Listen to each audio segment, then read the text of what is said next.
The last part that we're going to talk about regarding dilation is using scale factor to find unknown lengths. So once we find the scale factor, oh, I'm not on pen.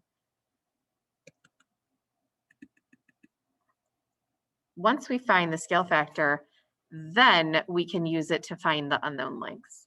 So I'm going to start by just kind of looking at which sides go together.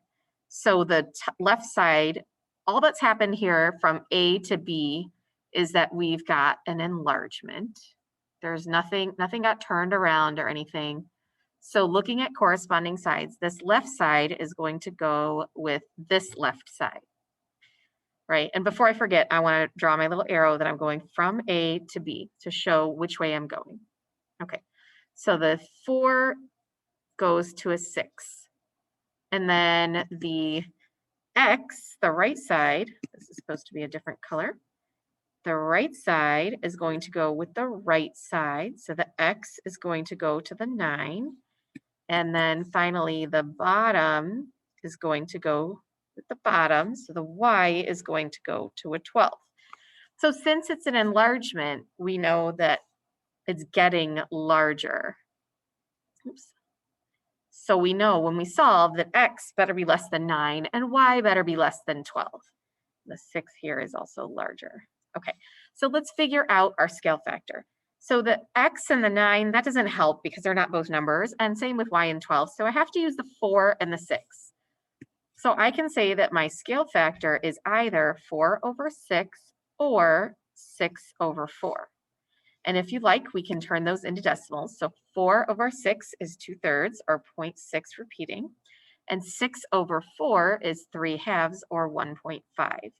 So for the enlargement, we know that the K is 6 over 4, or you could write it as 1.5, or you could write it as 3 over 2.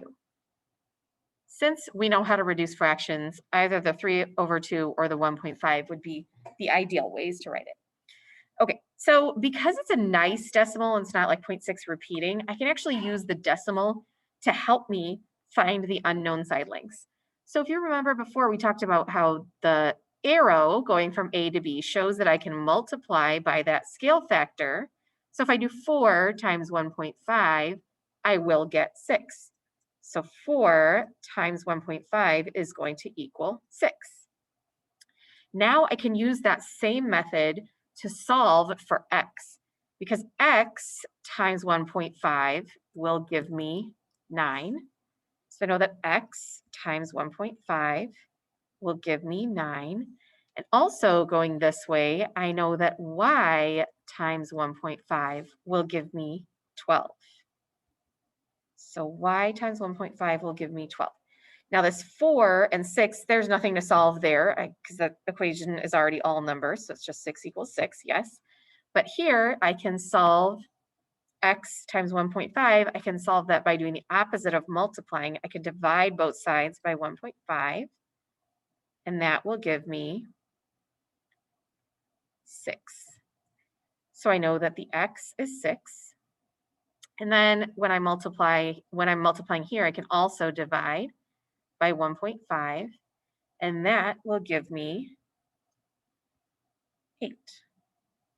And so that's how you can solve for unknown sides using the scale factor.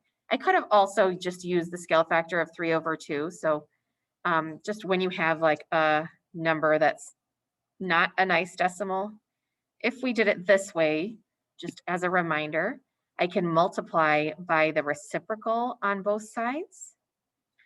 And that just becomes 1 because it's 6 over 6. And here, this becomes 18 over 3, which is 6.